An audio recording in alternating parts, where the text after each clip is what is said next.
Hello అండి. Welcome back to our channel. ఈ మధ్య అయితే నిఖిల్, కావ్య అయితే ఏ విషయం గురించి మాట్లాడినా అది ట్రెండ్ అవుతుంది. మరి ఈ మధ్య లేటెస్ట్‌గా నిఖిల్ అయితే ఒక ఛానల్‌కైతే ఇంటర్వ్యూ ఇచ్చాడు. మరి ఆ ఛానల్‌లో నిఖిల్ అయితే కావ్య పేరైతే ఎక్కడా తీసుకురాలేదు.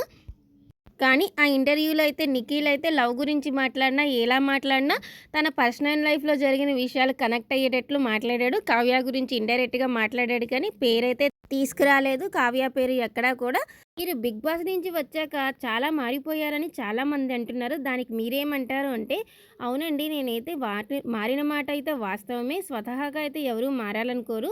పక్కన వాళ్ళు, అక్కడ పరిస్థితులను బట్టే మనం మారాల్సి వస్తుంది. ఇది ప్రతి ఒక్కరి జీవితంలో కూడా చాలామంది జీవితాల్లో అయితే జరుగుతూనే ఉంది.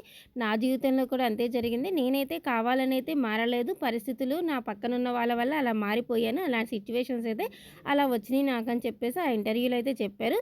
మరి ఇప్పుడైతే అవి అయితే లేటెస్ట్‌గా అయితే ఒక పోస్ట్ అయితే షేర్ చేసుకున్నారు. ఆ పోస్ట్‌లో అయితే the worst situation will bring out the best in you అని అయితే రాసుకొచ్చారు. అంటే ఏదైనా సిట్యుయేషన్ ఉన్నప్పుడే మనలో ఉన్నది ఏంటి, అసలు మనం ఏంటో తెలుస్తది అని చెప్పేసి అయితే రాసుకొచ్చారు. ఇది చూసిన వాళ్ళందరూ అంటే ఏదైనా సిట్యుయేషన్ జరిగినప్పుడు ఒకలాగా, విడిగా ఉన్నప్పుడు ఒకలాగా అని చెప్పేసి తన గురించే అన్నాదా? మరి ఈ పోస్ట్ చూసిన వాళ్ళందరూ పక్కన వాళ్ళ వల్ల పరిస్థితులు మారిపోతాయని తను అన్నాడు కదా! అందుకే కావ్య అయితే ఇలా పోస్ట్ అయితే చేసిందనైతే నెటిజన్లు అయితే చాలామంది అయితే అభిప్రాయం అయితే వ్యక్తం చేస్తున్నారు. వీడియో నచ్చితే లైక్ చేసి సబ్స్క్రైబ్ అయితే చేసేయండి. Thank you for watching.